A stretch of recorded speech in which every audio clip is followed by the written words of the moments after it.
आइए प्यारे बच्चों, अब हम करते हैं प्रश्नावली 1.3 का क्वेश्चन नंबर 1। क्वेश्चन नंबर 1 दिया है इन्होंने कि सिद्ध कीजिए कि √5 एक अपरिमेय संख्या है। यह सवाल हमारा उदाहरण नंबर 9 की तरह है, जिसमें हमने इसे डिटेल में समझा था। तो यहाँ पर मैं √5 को मान लेता हूं कि यह एक परिमेय संख्या है जो दिए गए का विपरीत होगा। तो मैं मान लेता हूं कि माना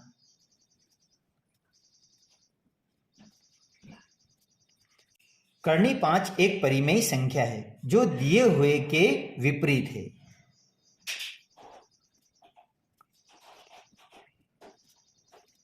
अगर कर्णी 5 एक परिमेय संख्या है तो मैं इसे a/b के रूप में लिख सकता हूं।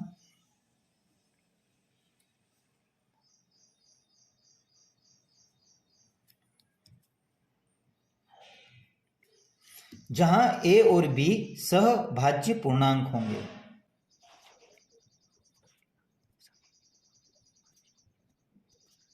पूर्णांक है जहां b नॉट इक्वल है 0 के, यह 0 के बराबर नहीं होगा। सहभाज्य पूर्णांक किन्हें कहते हैं, इन्हें समझना बहुत ही जरूरी है। सहभाज्य पूर्णांक वे संख्याएं होती है जिसमें एक के अलावा और कोई उभयनिष्ठ गुणनखंड नहीं होता है। तो अब मैं यहां पर इन दोनों पक्षों का वर्ग कर देता हूं।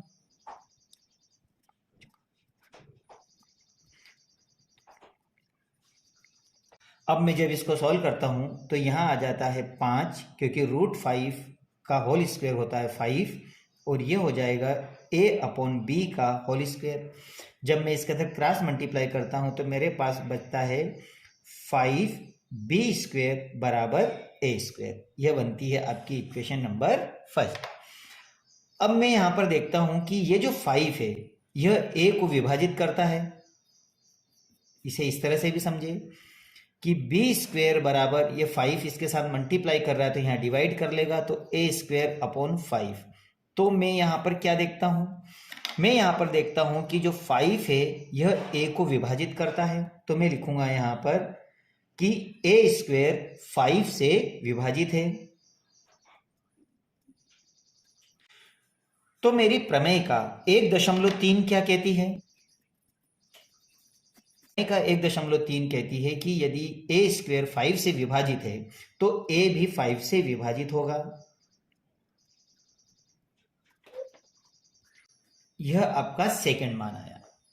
अब मैं a के बराबर 5m मान लेता हूं। तो मैं मान लेता हूं कि माना a बराबर 5m, जहां m कोई पूर्णांक है। अब मैं a का मान समीकरण 1 में रख देता हूं। जहां भी मेरे पास a आया है मैं वहां पे 5m लिख देता हूं। तो ये लिखा मैंने a का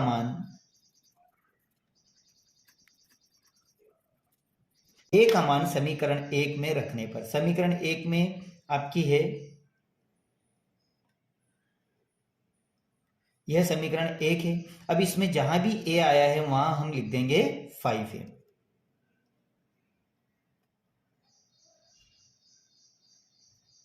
5m का होल स्क्वायर। अब मैं जब इसको सॉल्व करता हूं, 25m²। अब 25m² के बाद में अब ये 5 इसे डिवाइड कर लेगा तो मेरे पास b² का मान आ जाएगा।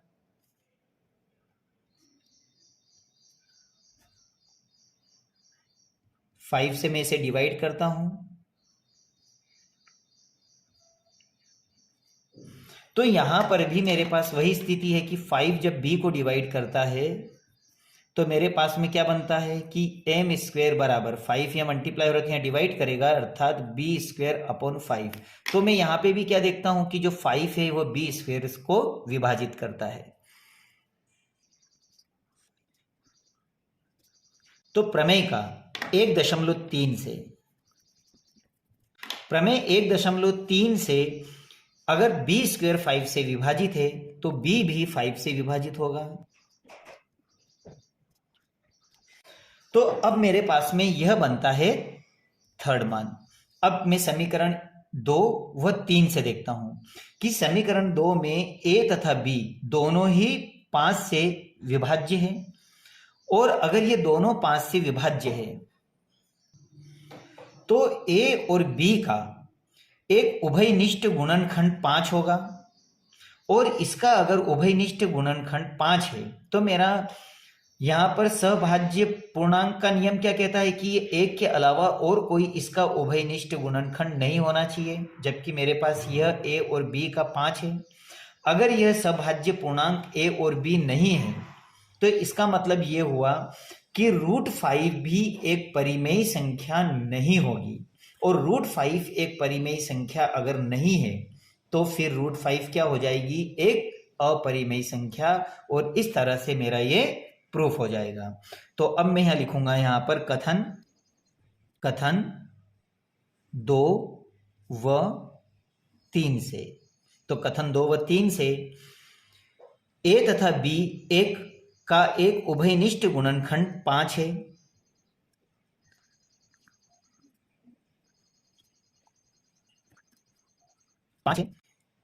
अगर इसका उभयनिष्ठ गुणनखंड 5 है तो a और b सहभाज्य पूर्णांक नहीं है, सहअभाज्य पूर्णांक नहीं है,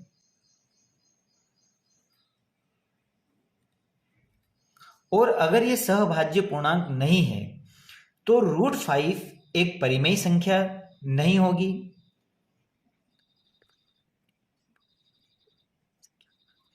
और √5 अगर एक परिमेय संख्या नहीं है तो यह एक अपरिमेय संख्या होगी। और इस तरह से आपका यह कथन प्रूफ होता है कि √5 एक अपरिमेय संख्या है। तो इस सवाल को अच्छी तरह से कर लें। आइए बच्चों, अब हम करते हैं प्रश्नावली 1.3 का प्रश्न नंबर 2।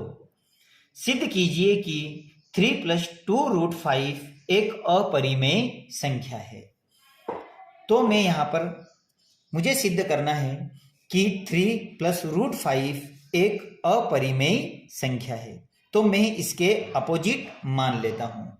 तो मैं मान लेता हूं कि माना 3 + 2√5 एक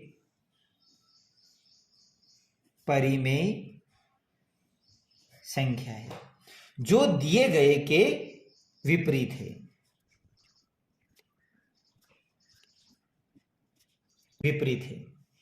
अगर a + 2√5 एक परिमेय संख्या है तो मैं इसे a/b के रूप में लिख सकता हूं,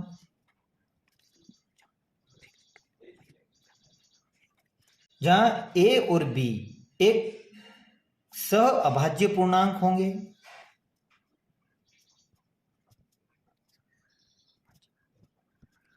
सहभाज्य पूर्णांक का मतलब है जो एक के अलावा जिसमें कोई उभयनिष्ठ गुणनखंड ना हो। अब मैं 3 का इधर पक्षांतरण करता हूं तो मेरे पास बचता है 2√5 बराबर है a/b -3, क्योंकि इक्वल के इधर ये माइनस हो जाएगा, दोनों का एलसीएम, इन दोनों का एलसीएम b होगा, इसका ग्रास मल्टीप्लाई करोगे तो -3b। 2 यहां मल्टीप्लाई कर रहा था, यहां डिवाइड कर लेगा, तो इस तरह से आपके पास 5 आएगा a -3b/2b। अब मैं यहां पर देखता हूं क्योंकि यहां a और b दोनों ही पूर्णांक है,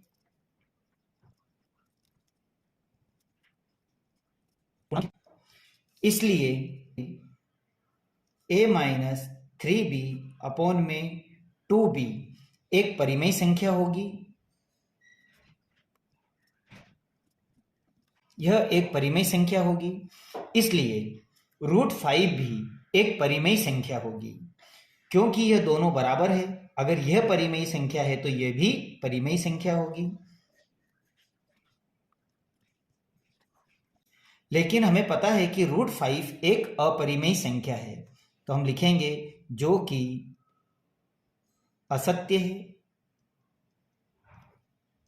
असत्य है, क्योंकि रूट 5 एक अपरिमेय संख्या है।